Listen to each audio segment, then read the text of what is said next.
And we are back for another episode of the podcast. How's it going today, Matty? Great to have you today, man. What's going on, Mathew? Great to be back. It's been a while since I talked XFL, but I am ready to go tonight and let Yes, it all sir. out, get it all off my chest. Yes, sir. What we were talking beforehand, the last XFL content that you came out with was what, May, you said? I, Yeah, I, we did I bet our you're our itching. postseason special, the XFL Championship special, the day after we flew back from San Antonio, and since then been focusing on some other things. But I've been keeping tabs and pitching in where I can and letting you guys carry until we can all get back in it together soon enough here, hopefully. I like it. Yeah, it's definitely. I'm ready for you to be back for sure. Um, Coming in, I started. This was just an audio show, and really, I watched your show quite extensively compared to others. I felt like you had a very professional approach. You guys were legitimate as it got in terms of an actual show feel. So Springball Boulevard was a big thing for most people. I know, especially XFL fans. I mean, we all knew who you were, man. So props to you, Hey, I bro. appreciate that. And I got to give a lot of credit to my producer, Chris Zook, as well. Uh, really a two-man team. And we had a lot of fun doing it and figured things out along the way. And I really appreciate your kind words. I know we got the chance to link a couple times. Once when I was in Houston, what was probably a 95-degree April Saturday, I believe, and then again in San Antonio in May. So, yeah, it was a lot of fun, and I miss it. I miss it for sure. I'm ready for XFL season to come back. Well, it is coming back soon, sir. I mean, we don't have too long now. I feel like we've hit the halfway approach almost. I'd say, uh, and then plus you don't have to worry about those DC defenders moving anywhere on you. I bet that makes you feel a lot better. Yeah, I think they're pretty solidified in the DMV Yeah, sports yeah, they're not culture going right nowhere. now. I mean, I can't see DC ever leaving at the at this point. I think they're probably the most successful behind St. Louis. So as far Agreed. as a fan base. Agreed. There'll be some San Antonio fans argue with you, but I mean, in terms of sheer numbers, I think DC definitely had it behind St. Louis, no doubt. I don't know. You went to the San Antonio game. It did. I mean, how did you feel compared to DC about that? We're going to get into some XFL news, but I just want to ask you real quickly. The Alamo Dome is a beautiful facility, and it's kind of crazy that that's a top 10 city in population in the country. And riding around in Ubers when we got there, and kind of learning the landscape and just how big the city is. One Uber driver told us it's kind of like four different cities. You have kind of a little taste of everything in each corner of the city. And but yeah, the Alamo Dome's a gorgeous facility. Um, I would have loved to get to a Brahmas game there. We didn't get the chance to do that, but thankfully Same. the championship was there because that was the seventh stop on our tour, I believe. And yeah, I love that. It shocks me that an NFL team isn't there, and you can kind of tell the vision that Hines Ward had for it when he was with the what was it, the San Antonio Commanders back in the AAF, Yeah. and he was working for the AAF back in 2019, and they packed that thing. And you would like to see. I know the Brahmas have some things to figure out on the back end. There was a VP of business, I think, that was let go pretty early on, and that threw the whole thing off. So I'm excited for them to get back out into San Antonio. But no, it was a great venue for the championship, and interested to see what they'll do for 2024 when it comes to the XFL championship game. I know that's something that's kind of up in the air, but um, I wouldn't be shocked if San Antonio had maybe a multi-year deal potentially to host it, but you never know. We'll see. Yeah, it was beautiful. And I know just like walking around, it had a very legitimate feel to it. Everywhere you went, and in every compartment, every room. I mean, it was a little different than the other places I went, but I mean, it was very nice, like you said, and especially the media where you sit as media in that press box. I mean, you're in the game. It's loud. You can feel it. So I enjoyed that. Yeah, it definitely had a championship game build and a championship game atmosphere. I think part of that is just kind of being inside, like you're kind of in the dome and not. like it's similar to St. Louis, which is actually another venue that I could see potentially hosting. It gives you that big game feel. Like nothing against Audi Field, we love it, but Audi Field's like that scrappy blue collar uncle that like shows up to the picnic and is just insanely drunk at like 2 p.m. Lemons, beer. And you got to button up for the championship game. So I'll take the XFL North title game there every year, but I don't know if we could ever possibly host the championship game in Audi Understood. That would be insane.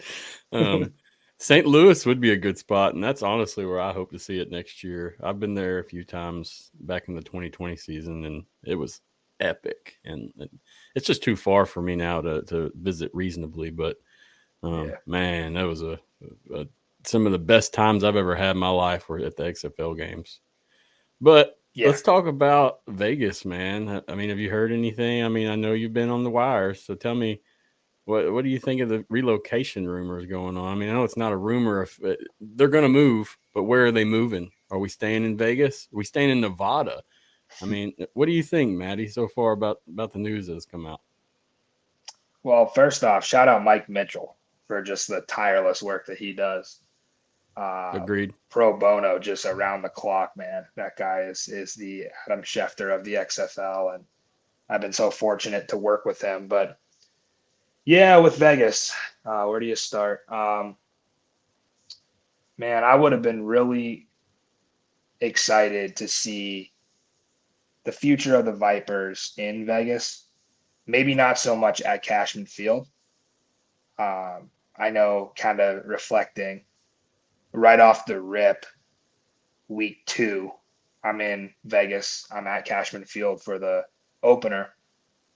And I'm right down there for warm-ups. And not going to lie, like, now that it's all said and done and we kind of know, like, the player feedback that was coming in, it was pretty bad from the players that were on the field. They definitely weren't happy when they were warming up. There's some things I won't repeat, but it was not good. These were professional athletes that weren't happy. But one thing I will say is they didn't complain once it got closer to kickoff and they started to realize that, like, that didn't matter today, right? Like, let's worry about that in the future. And well, the future's here now, right? That was back in February, and now we're here in September, and we get the official announcement. And it's something that Mike and I talked about when I broke the news that Rod Woodson was going to be let go. Mike and I hopped on an emergency episode of Springball Boulevard when I was on the road, and we kind of discussed not just Rod Woodson being out, but potentially Vegas being out, period. And Mike, if you listen to that back in May, Mike mentioned a lot of what you're hearing this week, which is that it was being talked about already. So, yeah, it all kind of makes sense. Rod Woodson's performance, maybe, I mean, that could have been the leading reason. He could have known potentially that Vegas, I get that Cashman Field is out. That's the only thing that we know for sure right now. Yep. And I don't know anything else. Agreed. But Agreed. I think that, I wonder how much Rod Woodson maybe knew about that and then decided, well, if it's not Vegas, I'm not really too interested. Or if they even would have had him back, had he been interested, like I think about a coach like Terrell Buckley,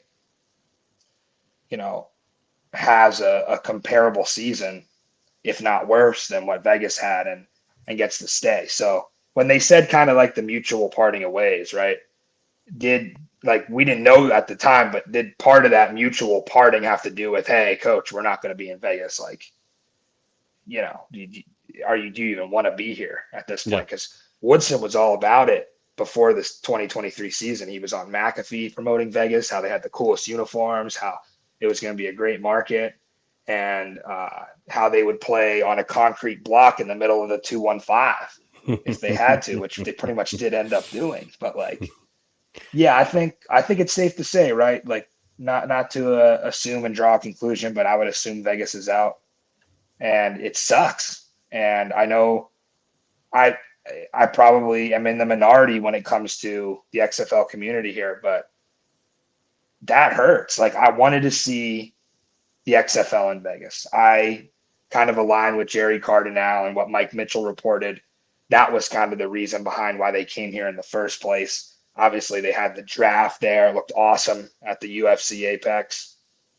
And yeah, like it sucks because like Springball Boulevard is rooted in XFL gambling and XFL gambling content. And that would be such a hub for us. I was out in Vegas for the Boulevard Bowl Tour. We're at Circa Sports doing a show for VSiN Live about XFL spreads. Like when you're in Vegas and like you have Westgate Resorts as a partner, which we stayed at, like there's a lot that people aren't understanding. Yes, Cashman Field was kind of the odd man out here. Vegas could have worked. I just feel like maybe the powers that be in that town just were not welcoming it. And it sucks because I love Las Vegas. I know a lot of people who are with the Vipers that, are not happy about it and are really going to miss it and don't know if, potentially what their future is. Are they going to relocate within Vegas, or is this the writing on the wall that a relocation is imminent? But if it is, and if we do get that confirmation that it's a relocation, I'll miss it. And I'm glad that I got the chance to cover the XFL in Vegas because it's something that we'll all look back at and it'll seem like such a short time. But it was a lot of good memories at Cashman Field in that short time. I had some good games, some great plays, some unforgettable memories, some great people in that organization. And although Cashman Field was less than glorious, it was a football field, right? And that's Understood. it provided opportunity for those guys to go ball out. So that's my thought on Vegas, and we'll see kind of where it goes from here. I have a few ideas of where they potentially might go, but yeah, I mean, we'll see. Yeah. Honestly, I don't really want to talk too much locations because I'm not big on speculative stuff here. I know Mike, he's come out with some stuff from his sources as well as James Larson. But man, until we get something from the XFL, it's hard for me to kind of back anything. I know these guys definitely know what they're doing, and they definitely have the resources and inside connections. But things change so fast, it seems like, with the XFL. Things can go from 0 to 100 very fast. So, yeah. Yeah, and I will say this. I think that if they're going to relocate, which my gut says they are, the appetite for football in the South is hard to ignore. And some of the cities that I've heard being thrown around, I'd be shocked if they would go there. If I had to give like a top 3 right now where I would lean, and I wouldn't be surprised to see the XFL in either of these 3 cities, it would all be the South.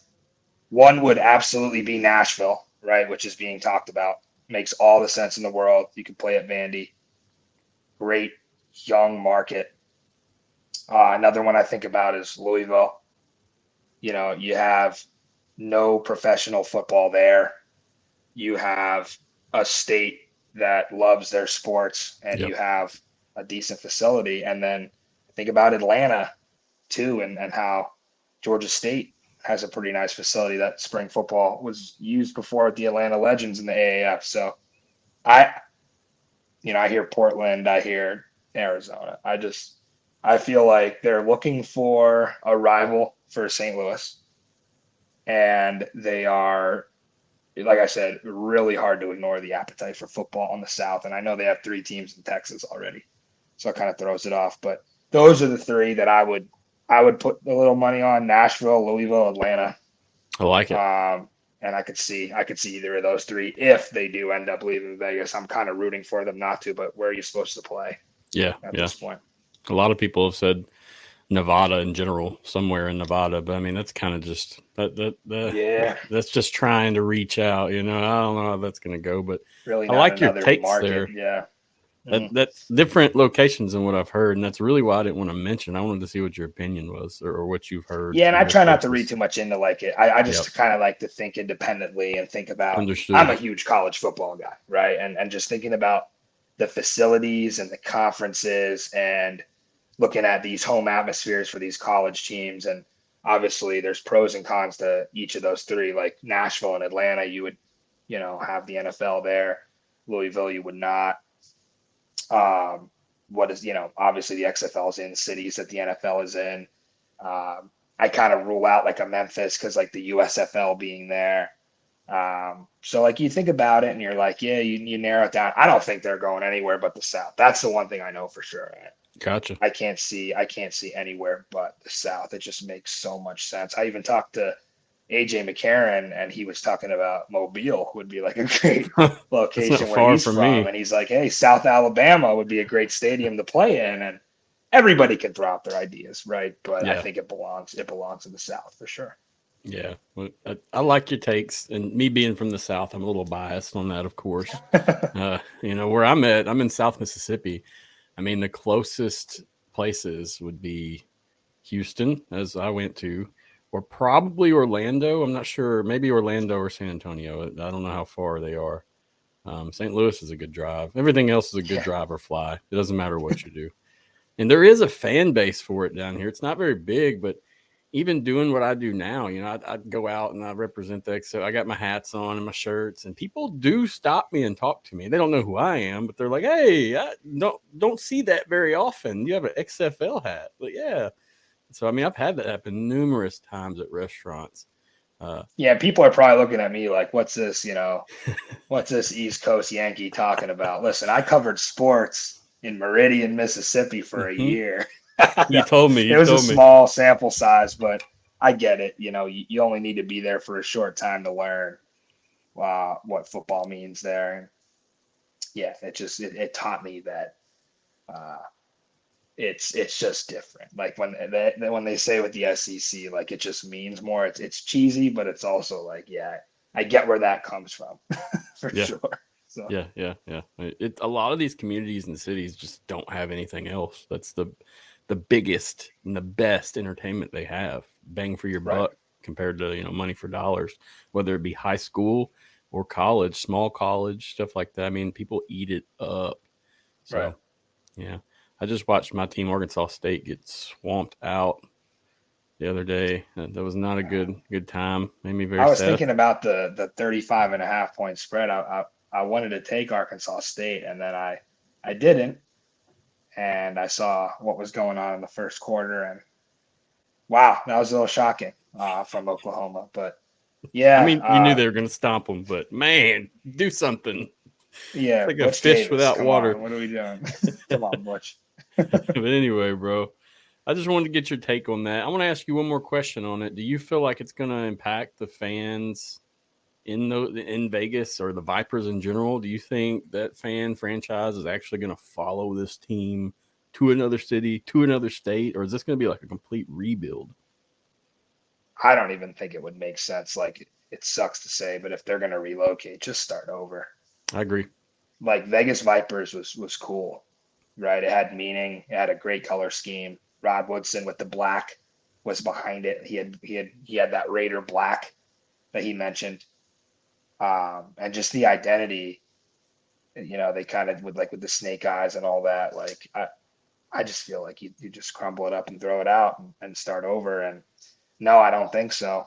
I think that the fans in Vegas, it's kind of funny. Like I heard some people saying, "Oh, a little bit of karma for Vegas getting all these new teams, like the Raiders moving from Oakland and now potentially the A's moving. Like, now you get to lose a team." I'm sure it's not that big of a deal, but yeah, I think you just tear it up, throw it out, start over, and wherever you go to a new city, there will be. I mean, they have to make the right decision, but there will be people waiting and willing to welcome spring football with open arms. And yeah, it'll be sad if that's what it comes to. But no, I don't think Vegas fans will care all that much anymore.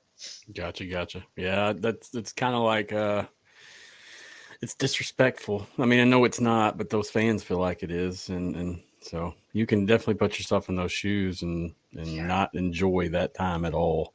I mean, watched those people, man, out in Cashman Field for the they love opener, it. getting absolutely dumped on. Like, it was disgusting conditions. There was 30-mile-an-hour winds. It was a train wreck of an atmosphere as far as like the conditions that they had to deal with. Like, it could not have gone worse from a standpoint of like, okay, this thing's already holding on by a thread. Now you add the element of the weather in. Like, So it could not have gone worse. were you present for that crazy weather game where the I ESPN was booth there, was? yeah. Oh man, so you were Yeah, actually first there. half I was on the field, and I got right up to the press box at halftime and kind of hunkered down for the rest of the game. But no, it was miserable, and it couldn't have gone worse from a weather standpoint. But those fans, I remember the looks on their faces. They stuck it out, and that was loyalty right there to a team that scored, I think, maybe 6 points in the first half of that game. And if I remember correctly, it was like an 18-6 game. So yeah, I mean, talk about like loyalty and like commitment to the franchise from day one. And then, only getting a year kind of sucks. But yeah, the last thing the XFL wants, I get, is for people, because TV is king, right? The last thing they want is for people to turn on the television and see a small time environment. There's probably people who are casuals that didn't even realize that if they were watching a St. Louis game at home versus a Vegas game, that those two teams were even in the same league, and that can't happen. That can't happen. So Yeah. I mean, we can deal with everything. I feel like you can deal with a bad venue as long as the field's good, as long as your playing surface is even and fair. I mean, all those you can look past a lot of things, but I know the point for me that I really had a problem with it was when there was a kick and the kicker just straight slipped from the grass, slipping out from under him. It was like a rug just got pulled out from under him, and that's what it looked like from the grass. Just whoop. So, yeah, man, sad day for the Vegas fans. I hope they get it worked out where they do get to get their team. Like you said, they're a strong fan base. I've traded a lot of messages with guys. I've talked to a lot of guys that they really like their team. So hopefully they get something good out of this. But as you and I both know, it's probably not looking too good for the actual Vegas Vipers anymore. I would agree. All right, let's move on, man. Let's talk about this XFL draft that was on October 4th. That's stated to be on October 4th. I kind of talked about this a lot anyway, so I'm not going to hit this hard. Did you see the clip from IXFL, the documentary, where? Yeah, I saw Bridge mention it, and that was cool. Like, if you're talking about some of the parts of the documentary where, they were just going over like combine stuff, that's always really neat stuff to highlight, and I'm glad the cameras were rolling. But I kind of piqued my interest when they went into the meeting, because I was like kind of looking at all the faces around, and we're like people. Crazy diehards, but when you're watching that as a casual fan, you're probably just like, oh, here's all these people together. I'm like pausing the thing, seeing like who's here, who's not, like who can we speculate wasn't at the meeting. That's what you do as a content creator. But yeah, that was cool that they gave us eyes and ears into that meeting. And then, Bridge just comes out of nowhere. It's like, on this October 4th draft, and they just glaze over it like it's like nothing. Like that wasn't a big announcement. So, yeah, kind of funny how that goes. But, hey, I'll take another draft, right? Hey, why not? Agreed. I guess they won't be having it in Vegas, but whatever they have it. Low blow. But, yeah, dude. I'm glad that they're doing something. I really wish we would get some official release of it, though. I know we heard that, and a lot of people are saying draft October 4th. I mean, do you think that's really the draft date, or are we just sitting here waiting for an official release from the XFL? I think so, right? Because this has happened before. Like, I'm trying to remember some of the other things that happened in the lead up to last season. I think Rod Woodson made a comment about something. I forgot what it was exactly, but he said something a little early about. And there had been other comments that were made like in the lead up to 2023 that ended up happening. So yeah, I think so. I think if he said like October draft, I'd be like, oh, okay, maybe he's just talking about like how they did it last year. But no, he was October 4th. Like it's just too specific to I not agree. actually be happening. Like he's had that drilled in his head. So Yeah, I mean, he had like a whole idea and right. fundamental about how that draft is going to help people and how they're going to really appreciate the league. So, yeah, Yeah, maybe I they're agree just with you. looking for like a television idea before they. I mean, maybe they're trying to. It would be really cool if they would put it on ESPN or even ESPN Plus. I'd be down for that. Yeah, Kind of the way they did the last one was you sort of had to follow on social media, and the social teams did a hell of a job. agreed. But I would like to actually see it streamed, and just like the combine. I think they did a pretty good job with the combine, and they should do something similar with the draft and maybe try to get it on. Maybe try to work with ESPN on it instead of just doing it on YouTube. Yeah, yeah. I mean, even watching this documentary, I didn't realize how much they actually went into, like how much work went into that live of the combine. I mean, you can Yeah. see them talking in mics and coordinating and doing all these things. Us as fans and media at home, we don't really get that whole experience, so we don't know truly what they're doing. But man, it was crazy, and I'm impressed by their ability to facilitate that and just give the fans what they want and do it accurately, and that was awesome. So I agree with you. Yeah, and they were listening to our feedback too. That was the coolest part. I think that Yep, answering questions. they kind of let the fans drive it, and that Yep, was cool. yep. Who wants to be interviewed next? What do you want to know? What do you want to ask? All those good things.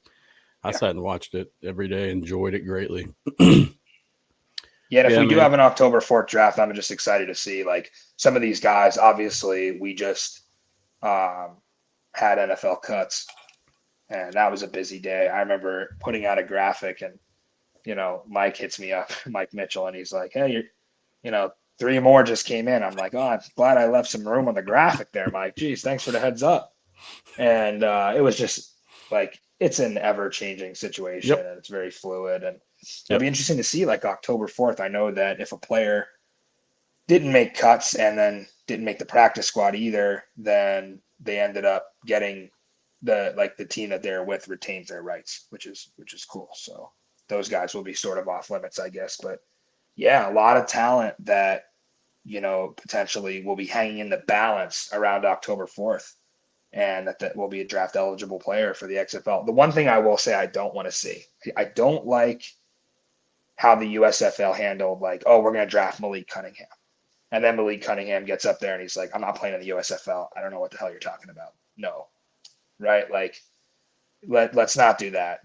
I get like you have to acquire rights to players, but if you're going to do that, let's kind of keep that on the DL, right? Let's not go blasting all over social. Oh, we got the rights to this player, the right to that player. Because if that player comes out or their agent comes out and says like, we're fully committed to the NFL, like this is never a thing, it doesn't look good. It No. looks kind of bush league. So if it's a draft, they kind of got to dance around like, okay, are we, it's so close to the season at that point that it's like, how do we build like image around these guys? Like we almost have to have like, people want to know already what the DC Defenders will look like in 2024. And I don't have the answer for them. It's like impossible to know. Agreed. But fans want to know. Like people start looking at depth charts and rosters early, buying jerseys, like people getting customized stuff, and they want to know who's the quarterback, who's coming, who's going, who's staying, who's leaving, and that's going to be super tough in the XFL. It's already super tough in college because now it seems like 35% of players are transferring. Like it just seems like every time I turn on a college football game on Saturday, I see a quarterback that played at a different school like the last year, and that's like, I understand the XFL is going to be a revolving door, right? But hopefully they're able to get some guys in the draft that actually suit up in February, and I'm confident that they will. Yeah. I think they will as well. Whether it be, new talent or guys from the NFL, I think there'll be plenty of names. Yeah, I see what you're saying about the rights thing. And it was almost like here, let's do this just in case. And that's what Mike commented on too. He said, got to account for the unseen. They're probably just being cautious. Yeah. And you wonder too, like that, like the Tavon Austin stuff, right? I think the XFL handled that well. There was those group of players that, XFL analysts did great work with kind of scanning the transaction list and saying, okay, these guys are like secretly being added to rosters, but PR from XFL is not saying anything. I think that was smart of them not to come out and say, boom, Tavon Austin to Houston. Because imagine the stir that would create. Like, it already created enough of a stir within like us, like the diehard community. So I guess like they have the rights now to like a certain amount of guy, like some big name guys. Tavon Austin. I mean, wow, what would that do for the XFL? I mean, one of the most beloved highlight tapes in the history of YouTube. And like some of the other guys that, Gary and Conley, for former first round pick going to DC. Oh, but it's the rights. They're just their rights, so you got to pump the brakes. But yeah, I think the XFL handled that the right way and promoted the guys they got in the rookie draft. And then the guys that they were acquiring rights to, they were a little cautious with, promoting. Yes, sir. Agreed with that. Michael from Player 54 podcast, I'm sure you're familiar with him. We were talking about the dates earlier and if they were correct or not. I'm kind of a skeptic until something official comes out.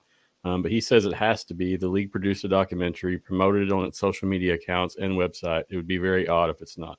I agree with you, Mike, but I mean, there's been some odd things happening in this league already. So I'm hoping everything is accurate and they're doing that like just to get the fans rolling and get everybody hungry. But man, I like the official. Yeah, I think we as like content creators have to remember, like we're used to doing something, putting it out, right? Yeah. It doesn't work like the XFL is not a content creator. Part of them is, but it's also a professional operation. Mm-hmm. And like, they're very calculated. Like all the build up to 2023, you think about all the things that were leaking and coming out that were, people were speculating on.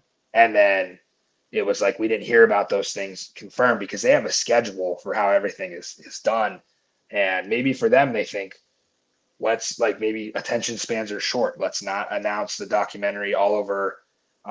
Let's just put the draft in the documentary for now. And then let's not actually announce it until closer so that people are more invested. Like there's a million different ways they do things, but yeah, I think it'll be on the 4th for sure. Cool. And I would expect that announcement to come pretty soon. Like I said, attention spans are short. And I think that they want to make sure they capitalize on people actually remembering, some of the casuals actually remembering when it is. Yes, sir. Makes sense. All right.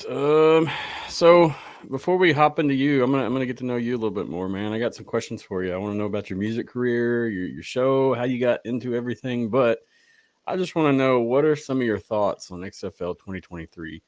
I've asked all the media personalities and people that have come on in the past, a few weeks. What do you think? What's your opinion? Whether it be on fan engagement, ticket sales, gameplay. I mean, just give me a rundown of how you think the XFL 2023 went. I give it an A+. I know I'm biased, but it felt so special to be a part of something, even if it was kind of like indirectly, that I think 30 years from now, we'll be telling our kids and our grandkids and their grandkids about how year one was when there was a 6th tiebreaker to decide who made the XFL North Championship. And, there was this beer snake and there was this 4-6 team that won the championship because of a guy named Luis Perez coming in late. And there was the Vegas Vipers, the team that played 10 games and was done. And, there was Orlando knocking off DC in the wildest upset. Who's going to top that? I mean, I feel like that'll be the standard in XFL history for upsets. So, like, to me, it's special in that sense. Now, I guess being more realistic and not, getting too sentimental, there were definitely some things that could have been done better, and I'm completely confident that they will identify those things. I still think the XFL is light years ahead of what the USFL is doing, which that's a whole episode, so we won't get too far into that. But it's very clear to me that the USFL is the B league at this point, and that's not a knock on the players. That's just for me, like when you're on ESPN doing the numbers that the USFL is doing when they have double network, I don't know. Seems fishy to me. So, like I said, that's a whole episode. But Danny Garcia said in the doc that they are the premier spring football league. And now it's kind of when you put your foot on the gas and you prove it. You see some of the things that the NFL is looking at. We talked about how the XFL was supposed to be kind of a petri dish for the NFL rules. It's happening. Kickoffs are very much being talked about. The Philadelphia Eagles, I think their GM or owner voted to have one of the XFL rules implemented today. I don't know if it was the kickoffs or something else, but I think it was the 4th and 15. He voted Gotcha. that was implemented today to the NFL. Oh, dude, that would change NFL games. That's completely. An NFL owner, like, right? Wow. So, yeah. So these are, and then you have like Dan Campbell, Bill Belichick, these NFL head coaches coming out speaking glowingly of the spring leagues and how it benefits the whole football ecosystem. So, yeah, I mean, everybody wants to harp on, oh, this is the amount of money they lost. It's just, of course they did. Like this is a business and this is a startup, just like any other startup. And they're now hoping to turn the corner and get into the green. It was always going to start in the red. Yep. No matter what. And DJ said a lot of that, how, you know, he had to ask himself many times in the build up to this, how the hell do you run a pro football league? Like, where do you start? And I think it was a phenomenal start. The one thing that absolutely sucks is the layoffs that happened. Some really great people I met along the way that cared deeply about this, just like we do.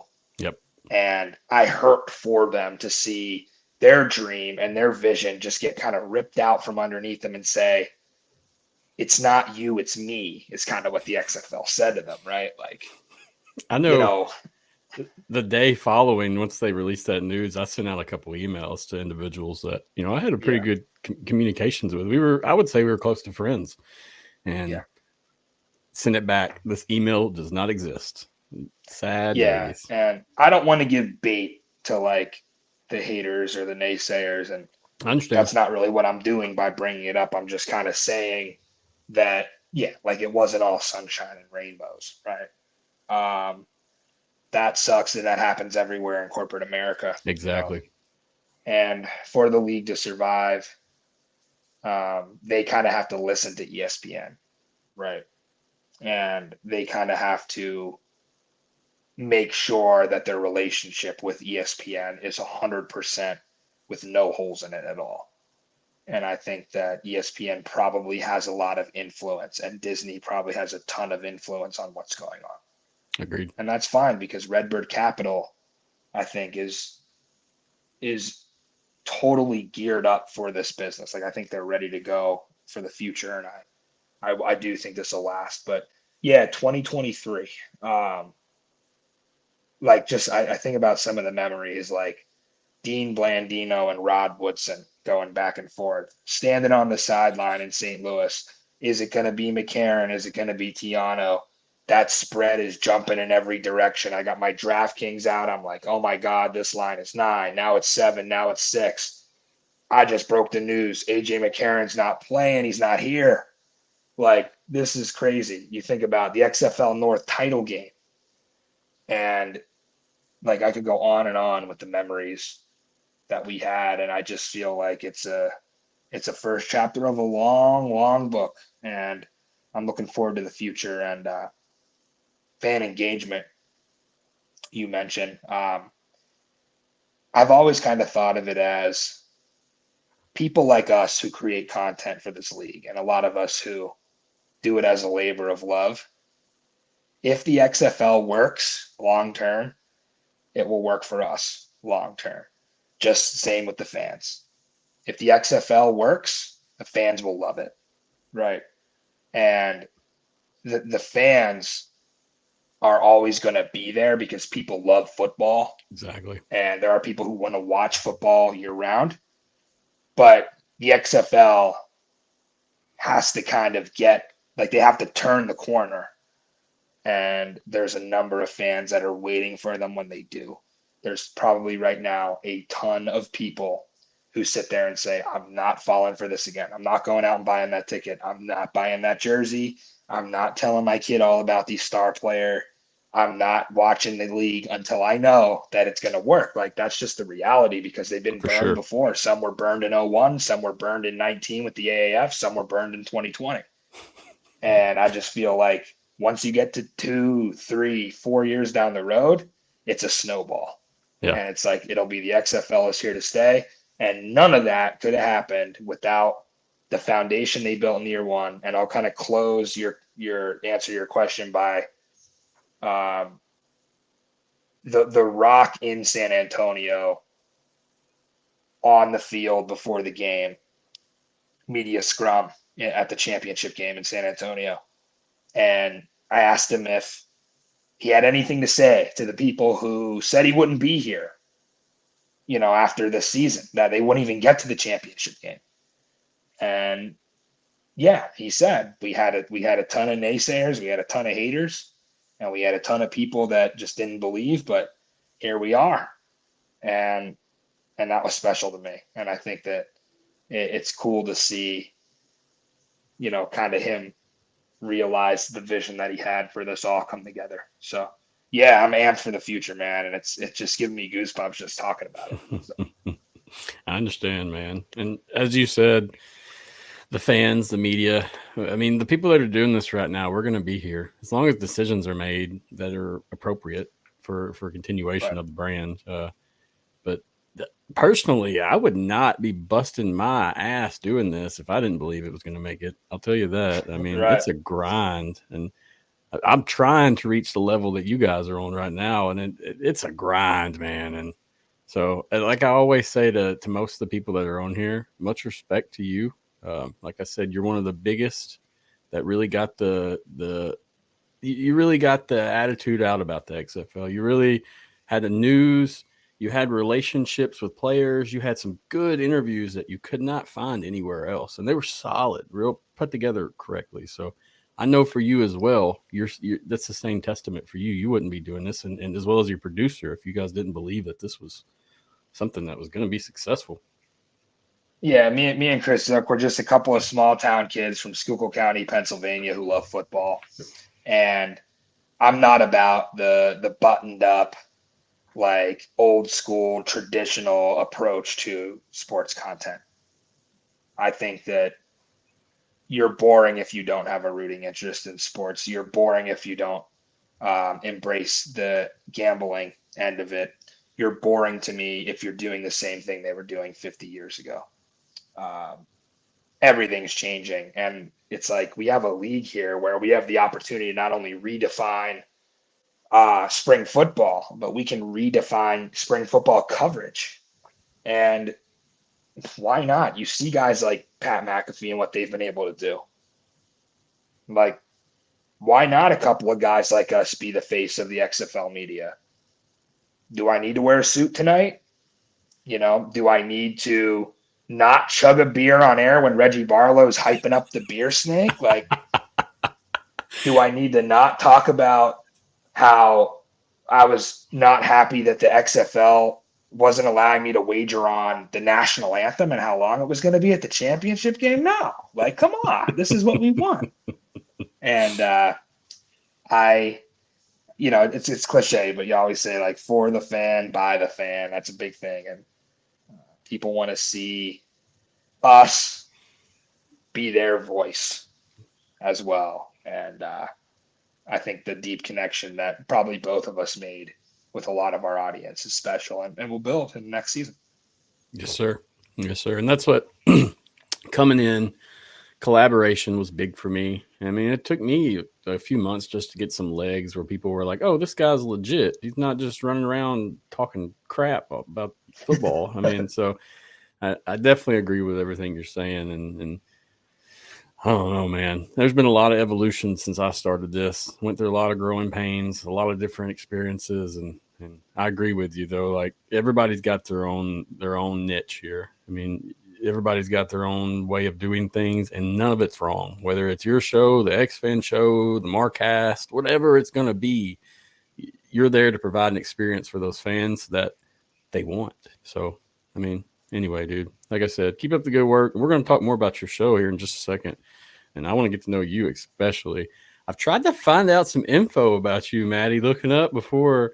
And, you know, I found a lot of your YouTube stuff from years ago, but that's about it. So, I mean, if you don't mind, you want to go ahead and get into you a little bit and talk about yourself? Yeah. So, like I said, small town kid, love to, right? Love to hear myself talk. Yeah, small town kid from Schuylkill County, Pennsylvania, Eastern PA, probably about an hour outside of Philly. If anybody's familiar with Yingling beer and the coal region, Pottsville area is where I was born and raised and still reside today. I am a class of 2019 graduate of Pennsylvania State University with a degree in broadcast journalism. I owe everything to that place. I would not have Springball Boulevard without it. Done everything from radio to television to music to hosting my own show.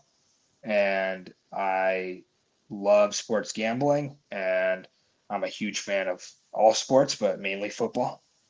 And I'm a Penn State season ticket holder, so that's why I'm not on the air right now. No, but really it's I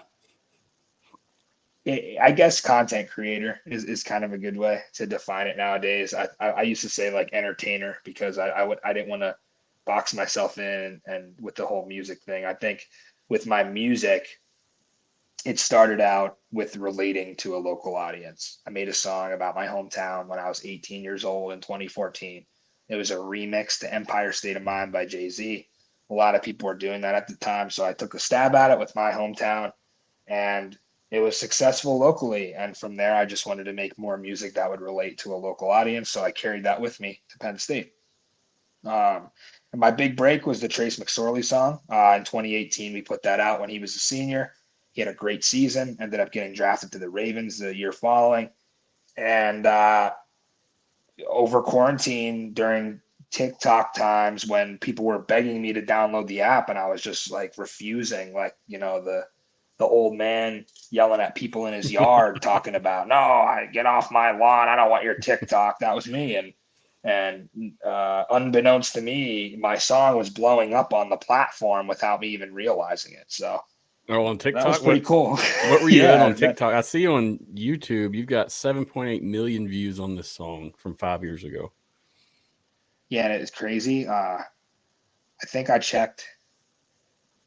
I think the day that I heard it was like going viral on TikTok, I didn't quite understand what that meant. So I had to kind of focus on what that looked like on YouTube because I didn't understand TikTok and like how do I add up all these streams and like what are the numbers, you know? And I went on YouTube and like I think 750,000 of those views came in like 1 week. Wow. And that was the craziest week of my life back in October of 2020. But no, I'm super grateful for, first of all, Trace McSorley. This is a guy that I'm always rooting for whatever he wants for his journey. And if that means the XFL, I'd be thrilled.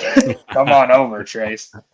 But a guy who was a winner in college, and I think now gets overlooked in the NFL because they want him to be a safety, and they've always wanted him to be a safety. And I think that's always carried with him. They asked him to try out with the safeties at the combine when he was coming out of school. This is a guy who shattered all of Penn State's records. They had the audacity at the NFL combine to ask him to try out with the safeties. Sure, this is a lot of what Malik Cunningham is going through right now, being asked to try out at wide receiver and play receiver. And it's like Trace never wanted to. He's like, I'm a quarterback, and he's been with the Ravens. He's been with the Cardinals. He's most recently with the Patriots and looking for his next home. And if that ends up being the XFL, we'd welcome him with open arms. I think he'd be a perfect personality to fit that league. So I'm super grateful for him because none of that happens without him. And the break that I got from that song allows me to have the platform that I do today. And I'm not so sure if I'd be as confident in the content I create if I didn't know that it would work on a larger scale like this one did. this keeps me motivated to know that I must have done something right. And Understood. sometimes you need that. You need that one thing that's like, no, like I had it in me before. I have it in me now. Like the results are there. Let's do it again. And that I've always just, I want people to look back on this and love it, but realize that, like, Trace McSorley could one day end up in the XFL, and that would be like the craziest collision of worlds for me ever. You might switch teams at that point, I'm hearing. Yeah, if you can't tell, I'm looking forward to it if it happens. So who knows? You may go to the Battlehawks, man. Then you'll really have some conflict of interest there. Oh. But anyway, dude, let's talk about your music career. I'm gonna play a bit of this song before we talk about your music career, if that's cool. I'm just gonna start it, just a random spot. Get us to 7.9 mil. Quarterback. Throw it on a dime, like I ain't even trying. Just a kid from Briarwoods, I'm wearing number 9. Met Coach Franklin down at Vandy, flipped to Happy Valley. Now I'm coming back and got the natty on my mind. They can't touch my deep ball, every game I'm scoring. I'm your favorite quarterback, they call me Trace McSorley. Rep that blue and white, you know I do it for the glory. Pick up Trace McSorley. Trace McSorley, they call me Trace McSorley. I went out to the bar and I woke up in a sorority. So, dude, I'm guessing, I mean, you've met him, talked to him quite a few times. Are y'all actual friends at this point? Yeah, we're actually born a day apart. And so I always used to say to him that on day 1, God created Trace McSorley, and on day 2, he said, this guy needs a song, and created me. So that's always something. But yeah, we graduated together, and he was there right up when I was there, and we kind of went through it all together, the highs and the lows, and he was always just that dude on campus that you just felt like he was one of us. And I know there's larger than life, like imagine like seeing Arch Manning walking around campus now, like, or any of these college stars, they don't feel like they fit, and it's like they kind of keep them separate now anyway. Yeah, for sure. For that social reason. Media, yeah. But Trace was never that. Like they may have tried to, but he was like, absolutely not. Like I'm a student at Penn State first, then I'm an athlete, right? My normal person. It was crazy. Yeah, and it was like he fits the bill too. He's just like 6 foot, 180-pound dude walking around and has that swagger to him. And he's my hero. He's the man. And yeah, us being the same age, I think, has a lot to do with how we relate and growing up in the same kind of generation and watching the same players growing up. I know he was a big Brett Favre guy. His dad played in college at Richmond. And yeah, he made it to the state championship 4 times in high school. Like, guy's just a total stud. And we still watch, highlights of him play on the Beaver Stadium billboard before every home game. A lot of his highlights make those pregame packages. So, yeah, salute Trace and wish him the best for his future. And, yeah, we stay in contact. Understood. That's awesome, though, dude. I mean, honestly, until I started researching, I didn't realize that this was 5 years ago. I thought you had done this more recently, and after looking, I was like, man, when this song came out, how old were you? I mean, I don't know. You didn't tell me your age yet, so I'm not sure. Yeah, it's a senior, so 22. It's 22. Gotcha. So you're 27 now? Yeah. Understood.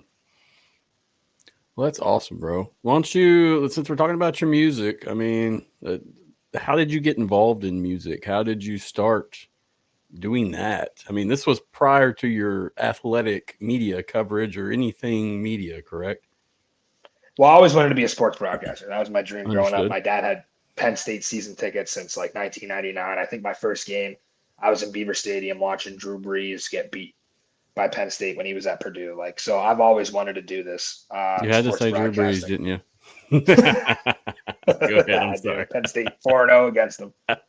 But yeah, I've always wanted to be in sports media and sports broadcasting. And it just so happened that, being on the playground and playing pickup basketball in the summer with your friends, Mac Miller kind of became our soundtrack. I'm a big fan of Mac myself. Yeah, I just think about that era and how everybody says that, right? Back in like 2010, 2011, when Kids was out and Kids was at the peak, where it just feels like youth. It feels like, part of being young and a soundtrack. And yeah, just like Mac, goof around on the playground and rap.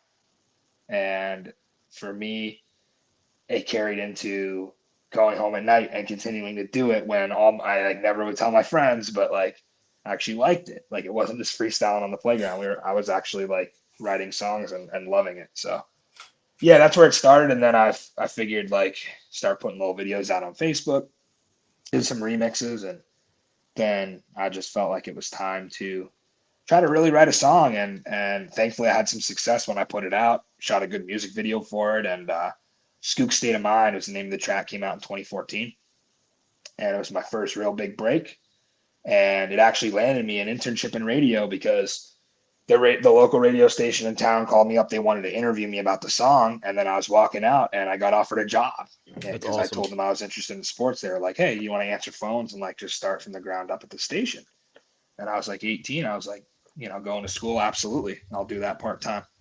So yeah, there's been ups and downs with it. There's been times where my music doesn't align with my sports broadcasting career. And it's, you always have that thought in the back of your head, are the suits and the people that are more traditional looking down on me and thinking, you can't have a rapper that's also a broadcaster. Like, and I've just learned in the last 10 years or so and growing up that it doesn't really matter because, nobody can define really what you do these days. Like you can do a million different things and you'll be fine. You don't have to have a job title anymore. If you're just a creative, you're a creative. That's fine. Yep. And I'd rather 99 times out of 100, I'd rather work for myself than be told, I have to look a certain way or act a certain way to do this job. The one time out of 100 where I would say, absolutely, I'll do whatever you want is if you let me call Penn State football games for the rest of my life.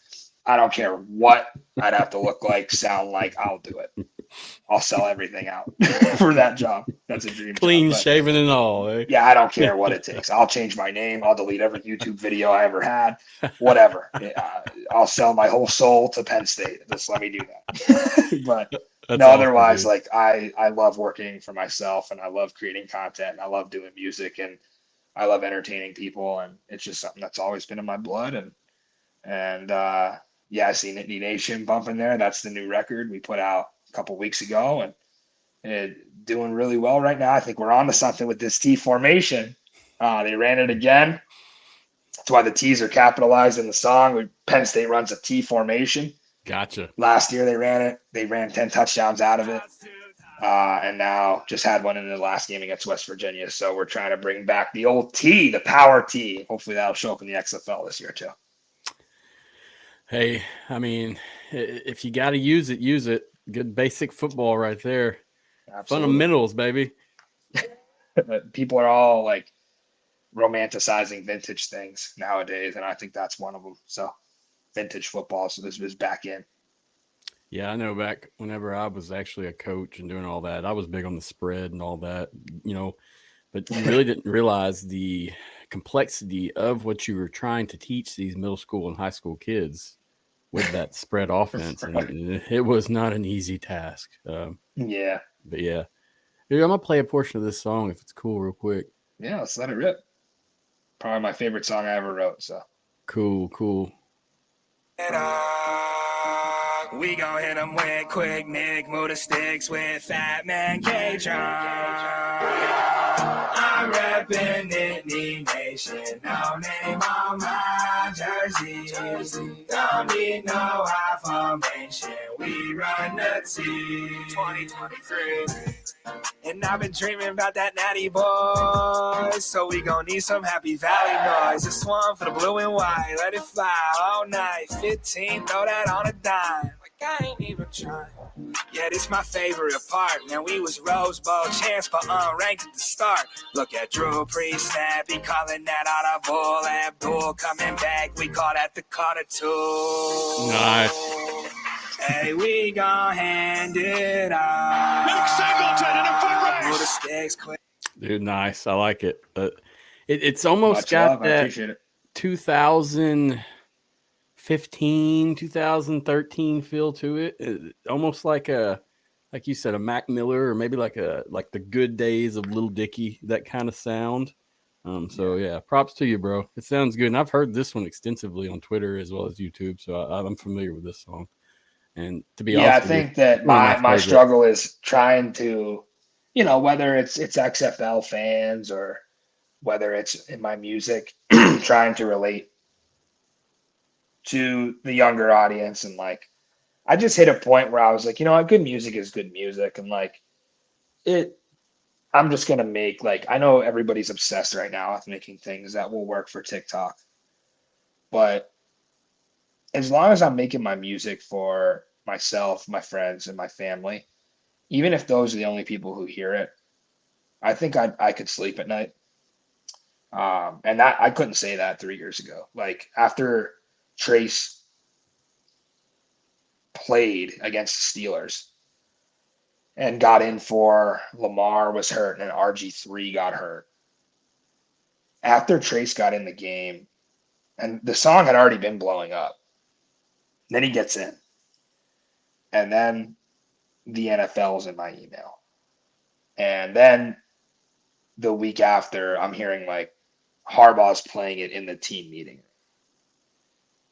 And I'm just not experiencing reality at that point. I'm like, I just felt like I couldn't sleep. I was like, things are moving so fast with this. And then you get an email from Warner Records and it's like, oh my God, like, what is happening? Like, this is something we made 2 years ago. And I don't think I could really fathom what was happening. And I kept having to ground myself in the fact that, remember, when you have a hit, it's different now.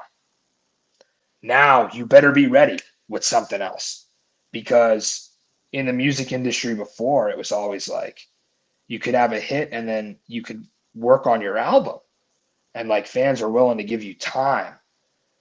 And some artists had an album maybe every 2 years usually, or maybe a little sooner, but like it wasn't the next day after a song was on radio. And I just felt so unprepared, because it's like, wow, like, where'd this come from? Like, I guess I didn't have all my T's crossed and my I's dotted. And I just had to take a deep breath at some point and be like, listen, this is amazing. Even if this just happens by itself and it doesn't, I tried not to view it blowing up as like the means to an end, because that's what I trapped myself in thinking for a bit, where I was like, oh, this is it. This is the thing that gets me to where I want to be. And I'm like, you know what? Maybe this is the thing. Just forget where you're going with it. Maybe this is the thing.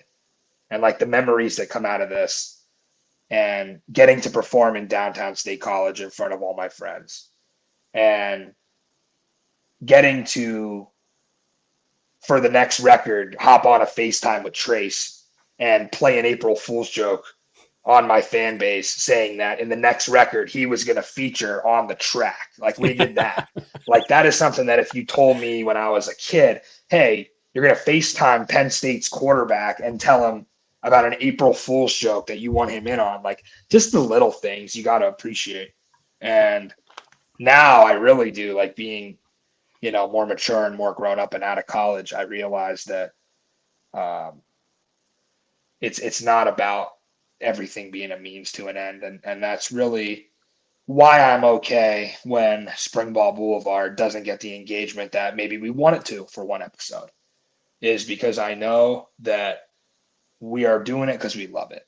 Yep. And the memories that we're making from it, we'll look back maybe one day when we're not doing it and we'll miss it.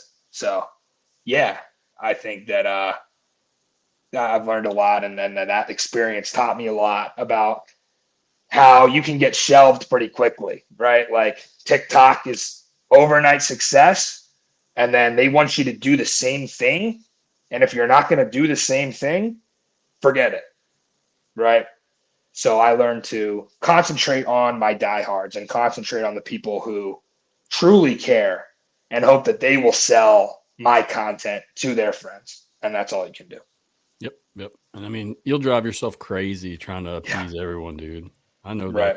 that. I mean, but on a million person scale, I mean, it's tough. But I'll say authenticity is hard to find. Everybody wants to be famous or have a hit like you, but I mean, it's what you do in those times that really show how authentic you are, in my opinion. And Right. like you said, that you weren't prepared for that. Now you have a head on your shoulders. I'm sure you have a strategy for if this happens again. There's things Right. that you have lined up that you know.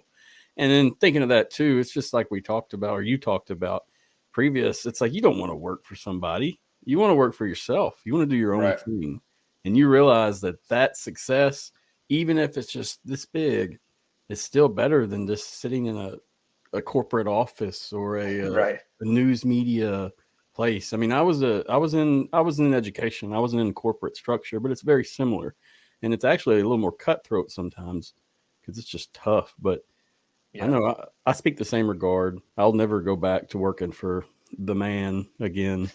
I'll never do that. But dude, it's cool that you got this authenticity. And like I said, it's one of the reasons that I really liked you the most coming in. You know, there's a handful of guys like you, Mike Mitchell, Evan. There's a handful of guys that really, you are yourselves. You're not what we want to see on TV. You're not what the people want to talk to you. I mean, you're just being you. And that, to me, dude, that's what the XFL wants and needs. That's what the fans want and need is just be yourself, bro. And I think, and I'm so glad I learned that before I started Springball Boulevard, because there was a time when I was in college where I was told what you had to be. mm-hmm. And I tried so hard to be that. And then, COVID happened. I was the last graduating class that happened before COVID. I was the class of 2019. So I was kind of lucky in that regard, but it was also really tough coming out of school and having that happen. Yeah. Especially in, when your field is sports journalism and sports broadcasting, and sports just go away. And like I mentioned, I was a sports anchor at WTOK in Meridian, Mississippi, for about a year until COVID hit. And like, just not having sports, like, I don't know. People call me crazy because I say like sports are part of my identity, but like, even if you don't play them, I feel like if you love them, they'll always be part of it. And when we didn't have any, it sucked. Yeah. And luckily, I had something to live through with like the Trey song blowing up in October of 2020. But yeah, like, I'm so glad I learned that what we were just talking about, because it allows me to be authentic on Springball Boulevard and never apologize for some of the things that, my dad might say. Oh, are you sure about that? That beer went down pretty fast, Matt. But I don't have to apologize anymore. And I know that people will hopefully see some of themselves and some of their fandom in me. And I try not to filter myself and censor myself too much.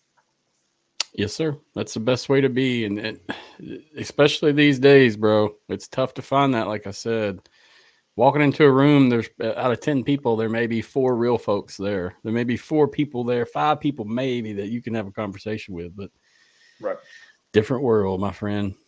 Do you feel like, did your music career bring some popularity into your show? Did some of your fans translate over to the show like immediately? Yeah, absolutely. Cool. And like I said, there's still going to be, like, when you become a TikTok trend, there's still going to be some like a dead audience that they didn't really care about me. They just cared about the meme or whatever it was, or the trend or whatever. But yep. No, like I think that with just like the quantity that we were able to do on some of the music, it definitely translated. And, I'm very grateful that we're able to have, 27,000 subscribers on YouTube, that, a certain percentage of them are going to get a notification every time we go live. Like, that would never have been possible without McSorley. I think because of McSorley, I went from about 1,500 to 27,000. And there were other things I was doing at that time, but that was the big break. And we're engaging a lot of those people. And the key right now, I think, is just to find, like, will people care enough about the XFL like they do about college football and like the NFL to consume content?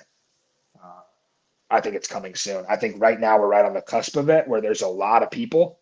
And I think that if you are an XFL fan, you are very much online and you're watching all these podcasts and you're reading all these articles and you're following Mike Mitchell and you're engaged. But I'm not so sure that there's enough quantity yet of people who are willing to consume content the way they do about college and about the NFL. Once there is, and that might take a few years, it's a game changer for us because we'll already have the groundwork laid, right? And that's why these times of grinding it out, just like the players, just like the coaches, just like the execs, all the way up to Danny and DJ, everybody's doing it right now, and we're not doing it because we're making money off it. So Agreed. We're just doing it for the next opportunity and for the love of it. So yeah, but we definitely have a ton of people who have reached out and love both things. Like, you know, people that find me because of McSorley and people that find me because of Jahan Dotson and Saquon Barkley or, you know, the Comeback Aaron song, like whatever. I listened to that today. Yeah, all that. Like people do. Football is football, right? And people want to hear football songs. They want to listen to football shows. They want to watch football. They want to do it all. So.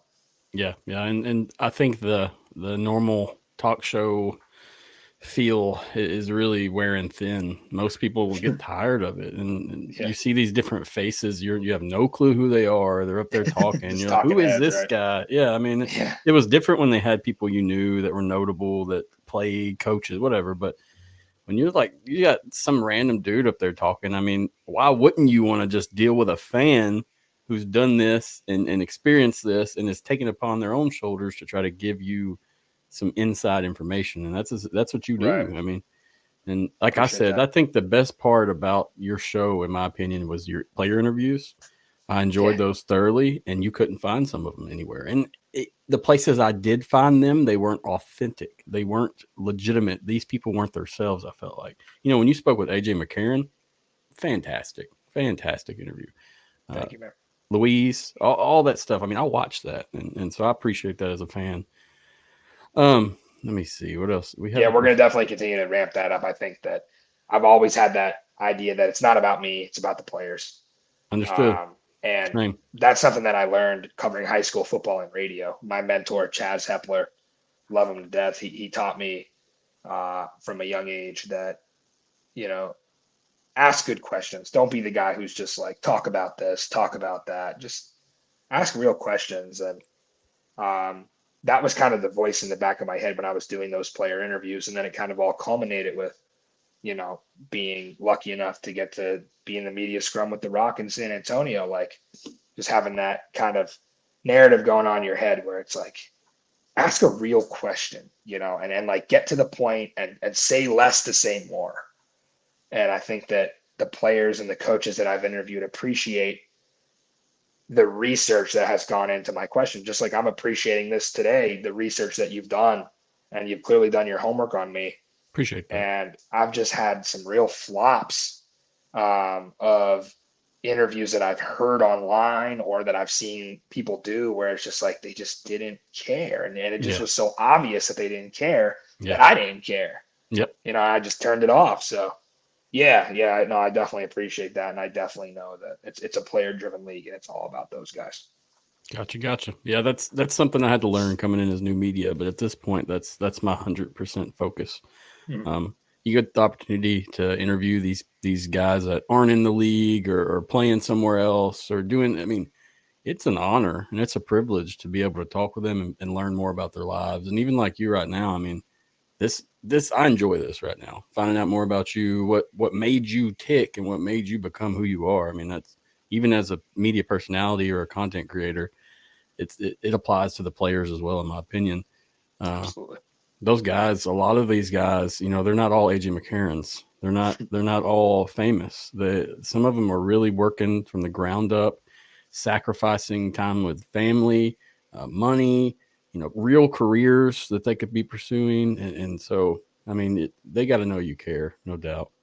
Right.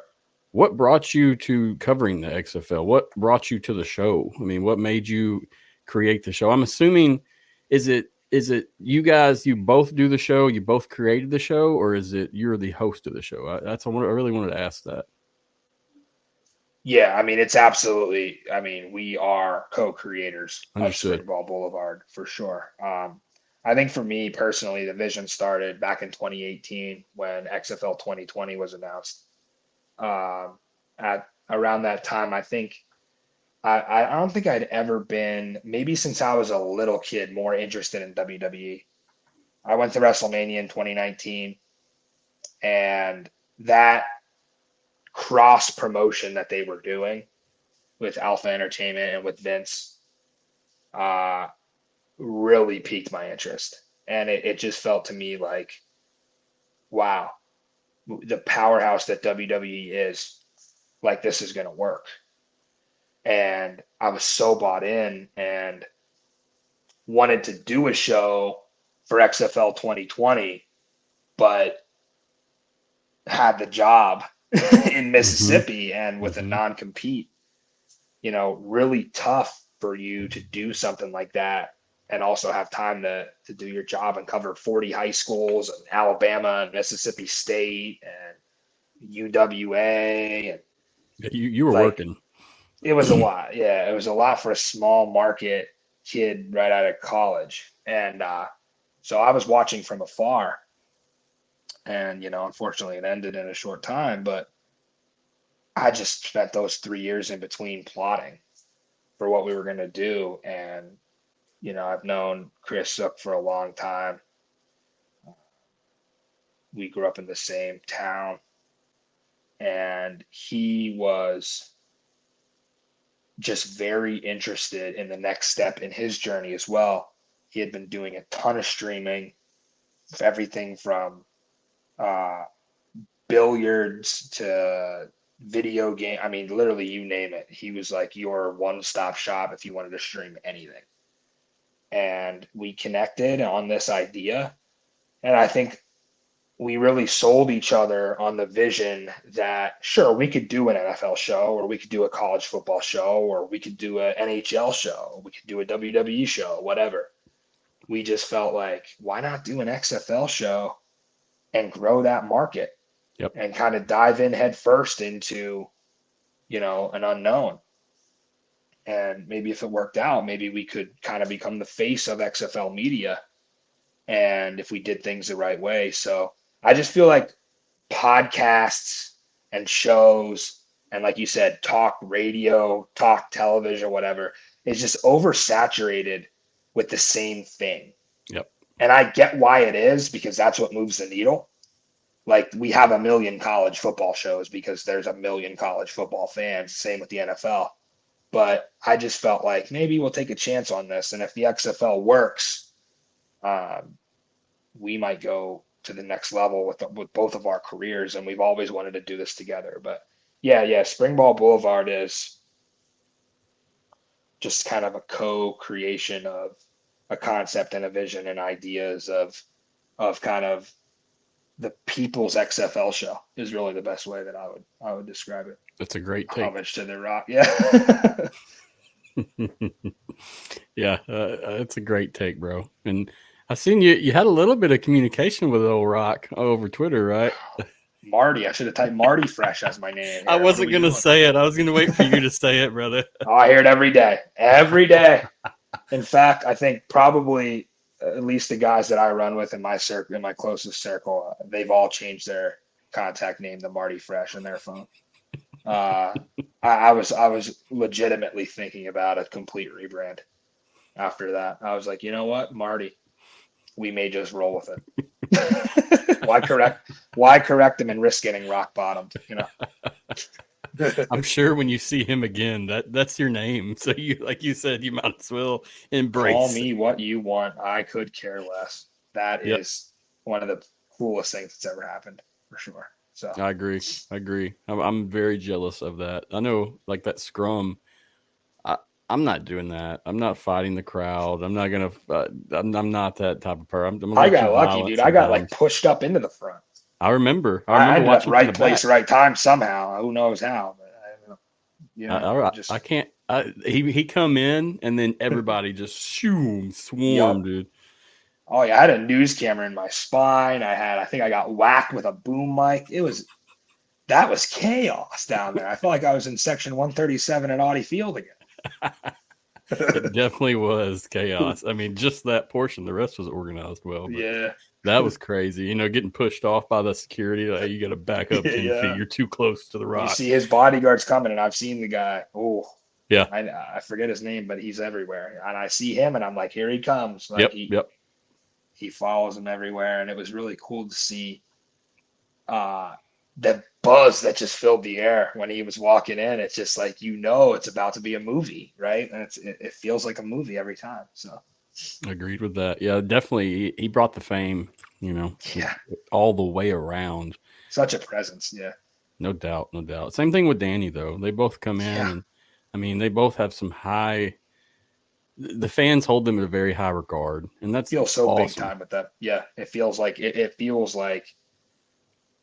you ever had any doubts about the league, look at these people. Like everything they've done has turned to gold, quite literally.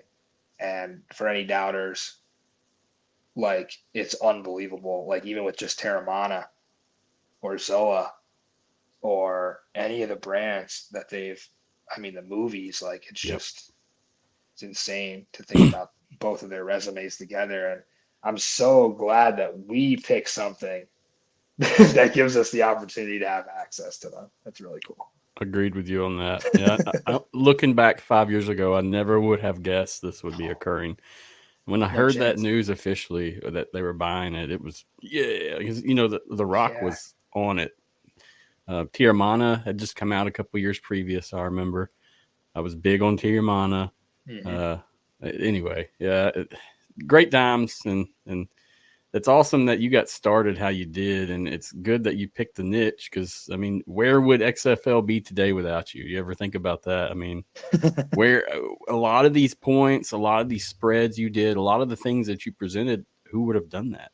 That's my take. I remember when you guys were discussing just the playoff implications. I mean, we had our own stuff with the show that I was doing. Well, I had some guys that figured it out. But looking at your stuff, I could verify and know that it was accurate, because you went and busted your ass to try to find out the answers to that stuff. So, I mean, yeah, and that's what it is. Like, if you can create original content that people can only get in one place, that's where you set yourself apart. And I feel like anybody can listen to me, run my mouth about the fact that I had a 12-1 DC future for them to win the title, and how when we did our championship preview, all I did was rub it in everybody's face that, I had this 12-1 ticket. Everybody was telling me to cash out. I could have cashed out at 6-1, 7-1. Then it went to 8-1. People are in the chat like, you're crazy. You bet $100. Take the $800. Nope, I'm taking the 12. I'm taking the 12. Anybody can, like, the diehards love that. Listen to me be a jackass on the air and sit around talking about how much how good I am at gambling and all that. Where you set yourself apart is you stay up all night and you create an Excel spreadsheet that somehow, with the help of AI, allows you to plug in any score and tells you who's going to make the playoffs. And then you end up with AJ McCarron and Anthony Beck calling and asking, what do you know that we don't know? What the hell's going on? So that was cool. That was fun. And it took a ton of work. And again, just so grateful for my producer, Chris Zook, and how he was able to get the mess of thoughts in my brain out to the audience and kind of organize me and put me on the right track to make that video. And yeah, that was the big break that we had, because I think that a lot of people sat around in that room and XFL HQ and probably said, who's Matty Fresh and why the hell has he figured out our tiebreaker before we did, So they were even releasing stuff that wasn't accurate. I remember there was some stuff that wasn't correct, and you had to kind of set them straight. And shout out Brian Stahl as well. He's the head of communications for the Battlehawks. The guy is just first team all XFL PR for sure. And the way that he worked with me on that, he could have just shut me out and said, I kind of got that vibe from ESPN that maybe we could have helped, and they didn't really want our help because they were just getting information directly from the league, and they were going to communicate whatever the league told them.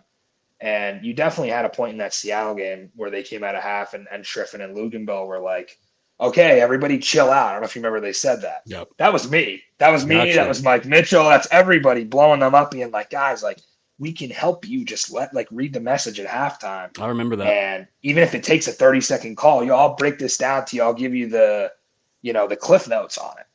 I didn't want to see them fall on their face and be like, oh, Seattle's definitely in, and then not be. Like, it could have been a nightmare. Like, people don't realize how close that score could have been.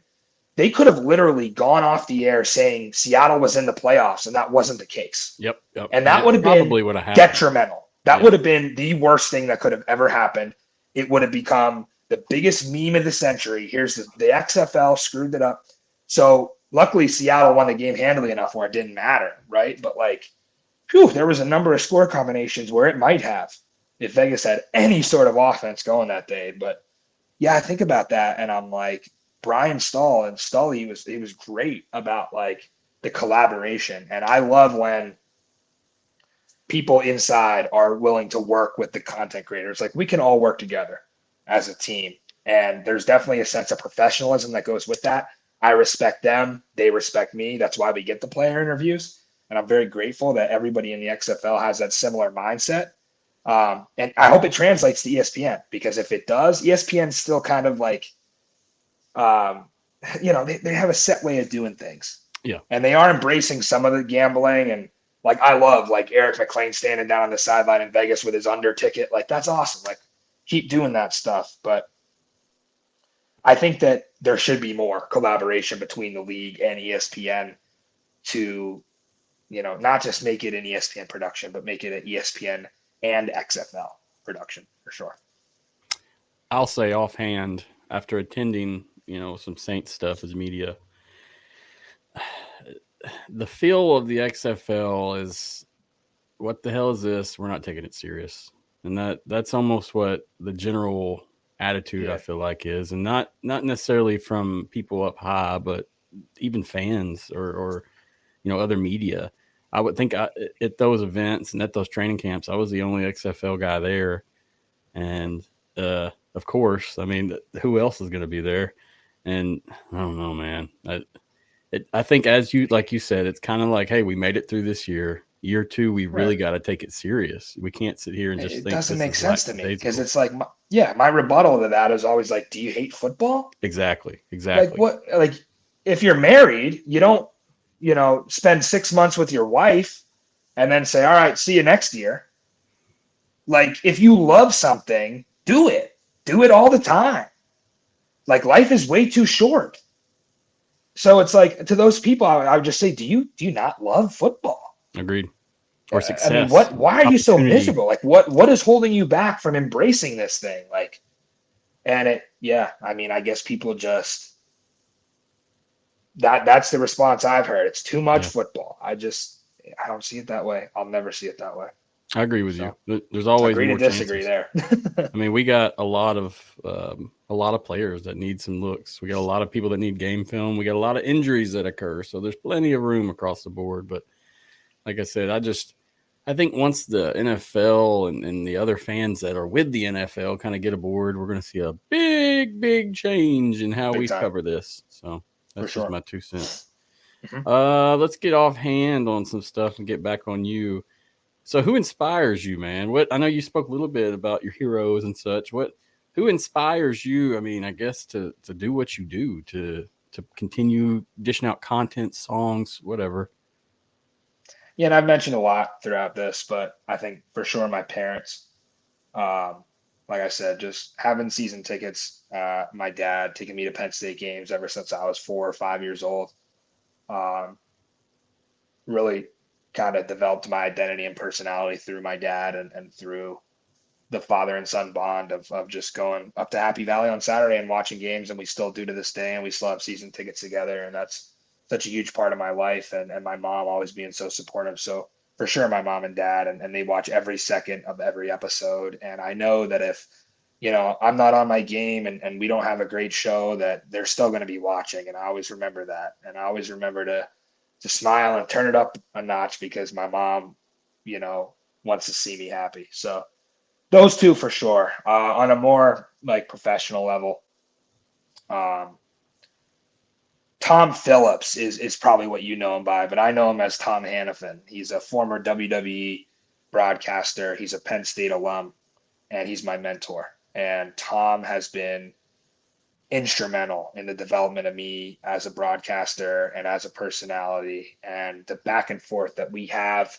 I just made an intro for his podcast. He does a podcast with a former Penn State player, Justin King, called State of State. It's a Penn State football podcast.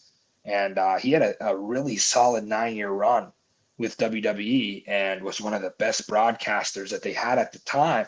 He was running SmackDown. Michael Cole was running Raw. When he was with Corey Graves for a while. And he just, like, even at that point in his career, was still attending Penn State alumni events when I was a student, and was still getting on conference calls with the student radio and the student TV, and just gave so much of his time back. And we really connected through that. And I really built my love for wrestling and sports through him. And he's been a huge part of all this. And he's, every time I hear like a bad broadcaster on television, I'm always like, get Tom Hannafin on college football on ESPN. Like, what are we doing? But yeah, great. He's with Impact Wrestling now. Gotcha. So he's been instrumental. Chaz Hepler locally for the local radio station, the sports director there, has been just amazing in my career. And then really, like, some of my idols that I haven't got the chance to meet yet, but I really admire in this space, I would say Josh Pate, amazing. If you watch the show, you probably see that. We have modeled a ton after what he's done. It just, his whole journey is incredible. Check him out. Late Kick with Josh Pate. Definitely will now. 24/7. Gotcha. And then Pat McAfee. Pat McAfee's my guy. I mean, I would love to meet him. If there was anybody I could have dinner with, it'd be Pat McAfee.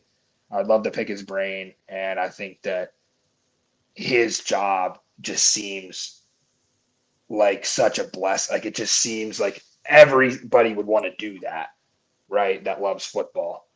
And to see kind of where he came from is really cool. And I watch him 3 hours every day. I have it on in the background at work. So, like, yeah, that's the main ones. I think a lot of the stuff Barstool's doing is cool. I think half of it is something I don't really, I would never want to really work there. But I think, like, some of the guys like Big Cat and PFT and some of the Unnecessary Roughness crew and the things that they're doing over there is really cool. And it kind of aligns with my vision for the Springball Boulevard. So yeah, that's the main ones for sure. Yeah, I'll say Barstool. They've purchased their company back. So I mean, I think they're gonna have some good content coming this fall. Yeah, no more filter. Well. Yep. So it's back to it. Now, on that same regard, McAfee, what he's going to ESPN. Do you think that's gonna change a little bit? I'm glad he did it because I think it'll get more eyeballs on him. For sure. I think we'll see. Like, I think he said we just have to basically cut the F word out and we're good. So if he sticks to his word, it'll be great, I think, because they're able to really keep all the guys that built that place and made, Pat McAfee Industries a success, but also have ESPN's production, right? And, like, have a lot of guys that are able to transition from running the show, directing the show, producing the show, into now simply being talent and letting ESPN handle all that on the back end. So yeah, that'll be really cool because they got a really great crew and I love what they're doing. I love the Aaron Rodgers Tuesday, and that'll be interesting to see. I think Aaron, he obviously has a tainted relationship with, like, traditional media, and he doesn't like the press. But he let Hard Knocks in. Yep. Maybe it wasn't his choice, but he's been pretty receptive of it from what I've seen. And I think, as long as it's Pat McAfee, I think he'll let ESPN in as well. Yeah. So that's the staple of that show. And I think that's the reason that people are so bought in, because where else can you go hear Aaron Rodgers talk every single week about exactly what he's going through? That's something they have, like we just talked about, original content. Like, can't get it anywhere else. Got to go on McAfee. And it's so cool that it's there and it's not, in a press conference or on Colin Coward or on SportsCenter. Like, the fact that it's on a show that started on YouTube is amazing. Yeah, he can really be himself on there. He doesn't have to be the character Aaron Rodgers. Right. He can be the player and the person. Kind of, a lot of people didn't like his Joe Rogan, appearance. I did. I thought it was good to get to know the other side of him. regardless if you agree with his thoughts and ideals, I mean, getting to know him as a player is something that you don't really get the opportunity. And he's been playing for a long time now. So, yeah. Yeah, his whole like expect nothing and be grateful for everything message that he really bought into, that inspired me for sure. I think that's important to keep in perspective. Yes, sir. Agreed with that. And I got a couple more questions for you, man. Then we'll wrap it up, okay? We've been on here for an hour and 40, so it's been a good time, though. Making up for all the content I missed the last 3 months. Hey, no worries, bro. Since we said that, let me ask you, Spring Boulevard Season 2, when is that coming? Did I give it away? When will we see this come back to fruition? When will it come back to? Yeah, listen, as long as beer snakes are being built in Audi Field, as long as The Rock is going out to midfield week 1 with whatever jersey he's got on this time, screaming, "Let's ball out, baby." As long as Dean Blandino is getting screamed at within the first 30 minutes of week 1 about how every call is wrong, as long as AJ McCarron's still slinging the pill around, all those things, as long as all that's still going on, Springball Boulevard will be right there with it forever.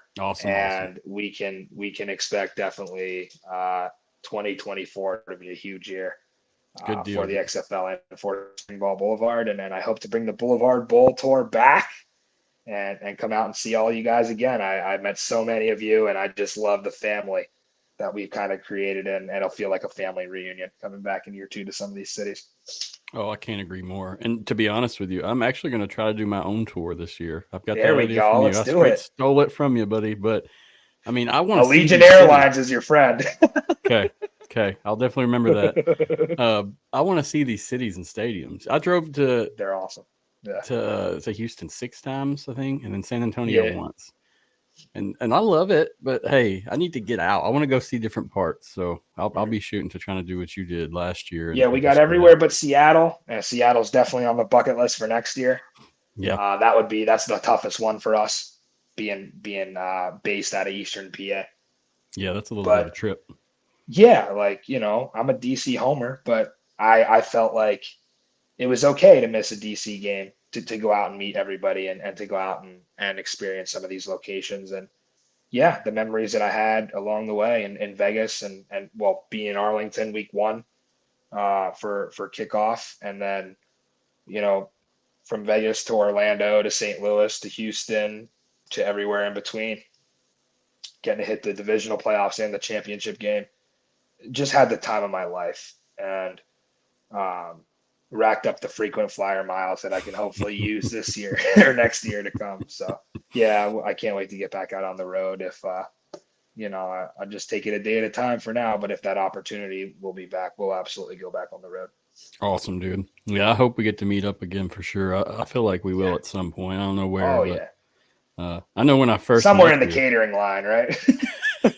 You got to get it before it's gone, right? Yeah. When I first met you, dude, like it was surreal for me, to be honest with you. Just a lot of y'all. Same thing with like Evan. I haven't met Mike officially. That's would be another big one when I finally get to meet Mike. But yeah, it's weird to put a face to a name for sure. Oh, for sure. Yeah. And then to be like, hey, I'm a nobody. Nice to meet you. That's a little different, But anyway, I've learned the presence is everything, and just be yourself, man, and people will like you. You guys, you did a hell of a job, and I just remember sitting in that press conference after Houston beat Vegas.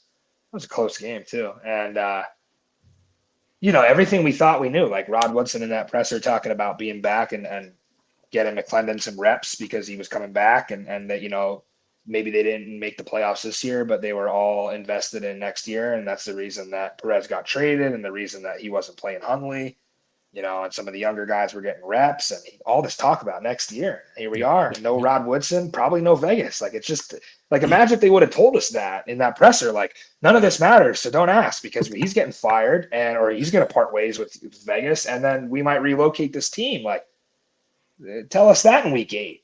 We were bought in on Vegas coming back next year. So everything changes quickly, and I hope that it'll be interesting to see from even now until February what goes down. Yes, sir. And that leads right into my next question. Yeah. Where do you see the XFL in 2025? So not 2024 next year, but 2 years from now. Where do you see it? Give me an opinion. I mean, what in terms of more teams, relocations, anything, man. 25, I think so. I think 25 will be the last year of 8 teams. I think that we'll definitely get 3 years of 8 teams. I think that 25 will be that turning point year where we're going to find out if the XFL is going to be minor league football or not.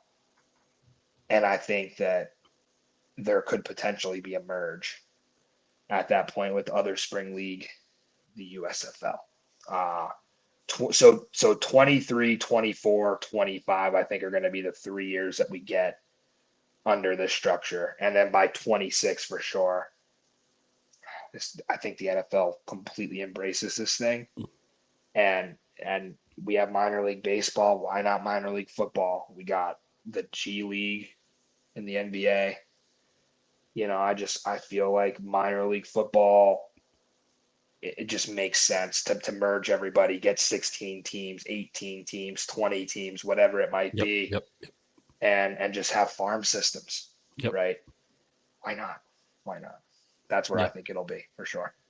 That'd be the best way to maintain this thing, to keep it going for sure, you know, as we go, as the future. And if that happens, I just hope that this culture stays. Yeah. And that it doesn't become NFL minor league. Like, I want it to be minor league in the sense that, like, you're going to go out and see, you know, Nashville play as the farm team for the Titans. Like, I want to see that, right? But I also want to see everything that they're doing now stay, and Goodell kind of stay out of that, right? Yeah. I don't really want him in, and I think that's why the XFL doesn't want to be a feeder league, and they've kind of said we're not a feeder league, and they've spoken out against oh, well, we're not the NFL, we're just testing their rules. Is because it's tough with the progress that they've made with the rules, with the gambling, embracing all that.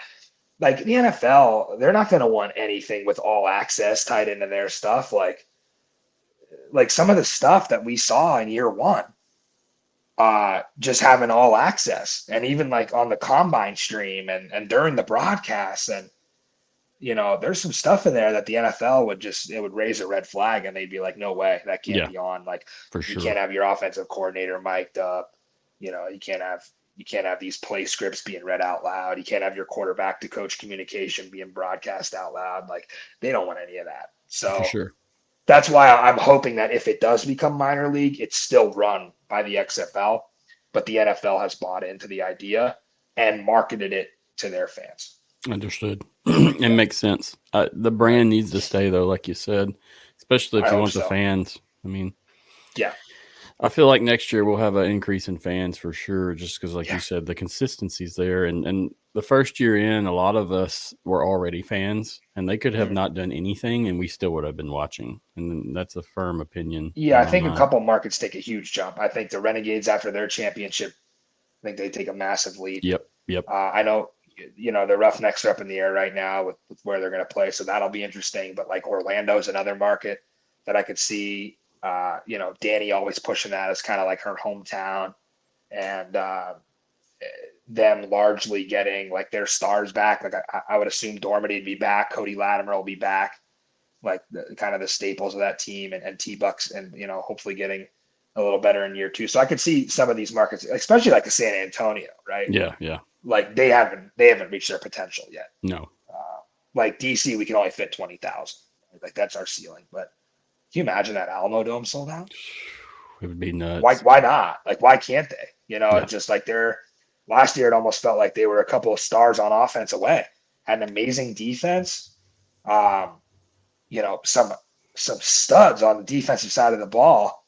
Just ended up playing 7 different quarterbacks because of injuries, and never had an offensive line that could stay together. So the fans in Texas definitely want to see their team winning. And I think that's why Arlington struggled in attendance at first, is because they were 4-6. But after winning that championship, and I'm sure Perez will be back, and Coach Stoops will be back, and all the stars there. Now you got,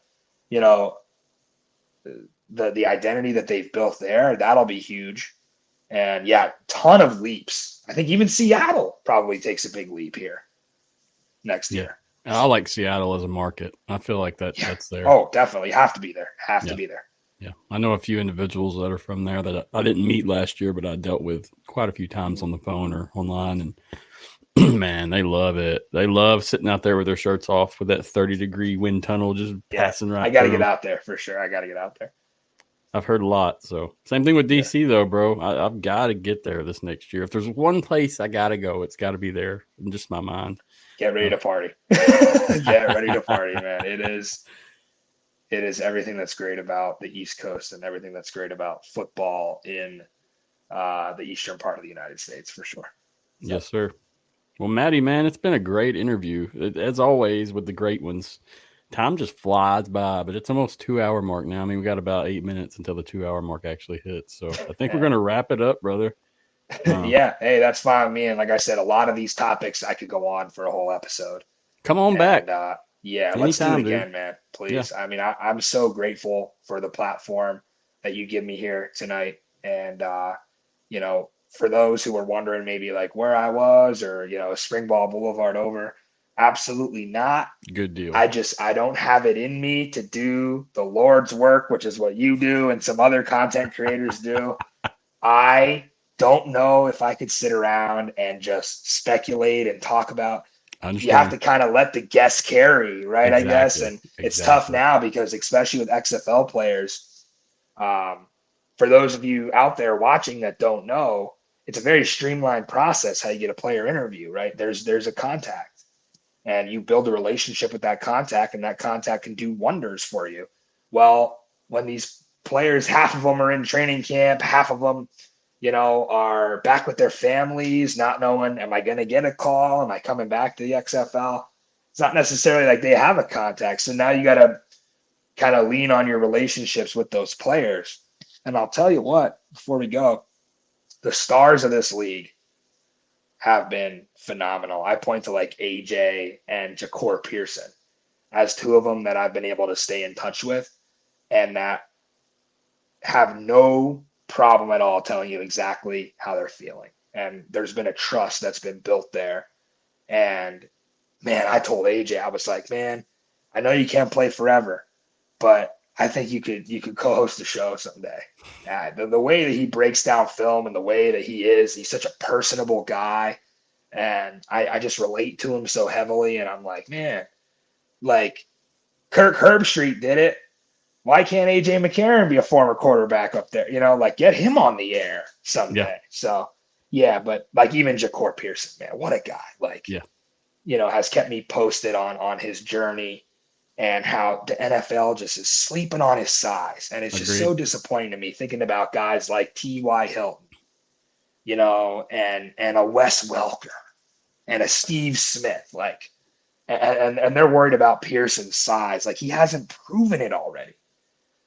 So to hear these things and kind of what these guys are going through has been really awesome. And I hope to build more relationships with players directly and hopefully be able to get some great interviews coming up next year.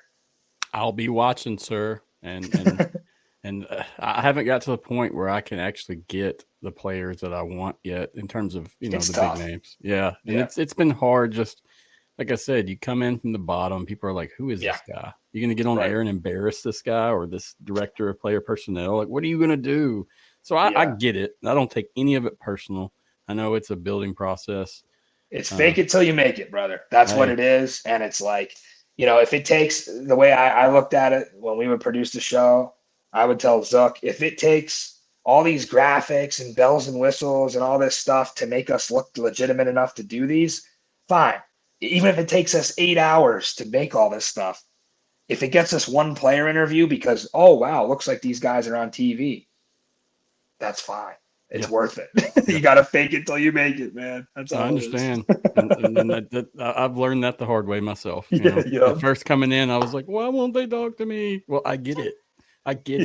And I'm here for it. And that's why I've interviewed almost every XFL personality that I possibly have that I have in my arsenal. I mean, there's a few more that I have left coming up in October, but come November, dude, it's like I'm gonna have to have some reruns of guests, and that's fine with me. I love it. But Yeah, I'm hoping to get a good co-host and some other staff to be able to run this show with me, kind of like you do, have a producer that's kind of helping you in the You background. have to have a great team around you. Yeah. So anyway, Matty, man, I appreciate you so much, dude.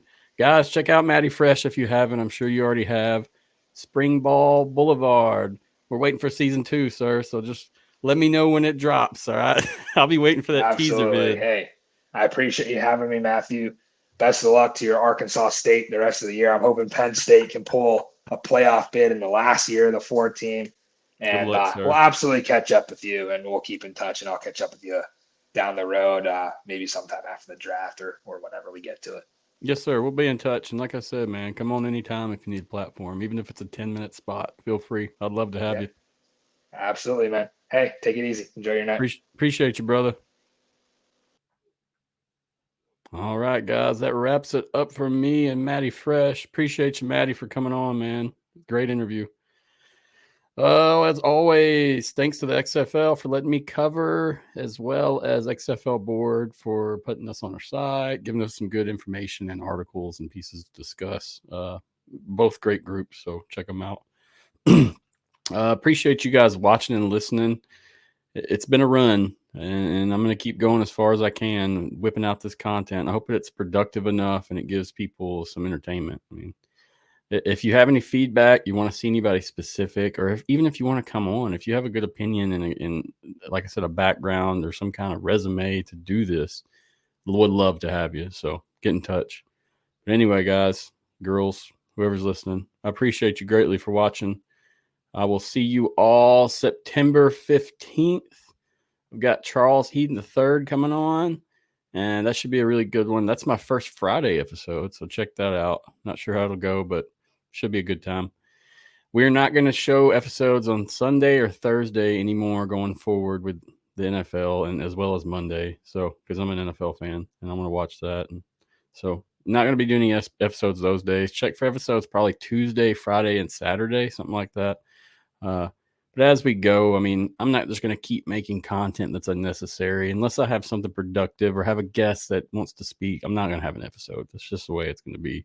I don't feel like, I love doing this and I love talking, but I'm not the star of this show. The guests are. The XFL is. The players that I talk to, whether it be IFL guys, AFL guys, people from Mexico, whatever. That's really what I'm about here. And this identity is really come about, and I'm enjoying it greatly. So as always, guys, appreciate you. Come back and see me September 15th. If you need anything, check out the Facebook, the Twitter, YouTube. Got the Instagram, but not too big on it yet. It's just busy. I'm doing most of this alone as well in terms of production and content and guests. So anyway, thanks again, guys. Till next time, have a good night.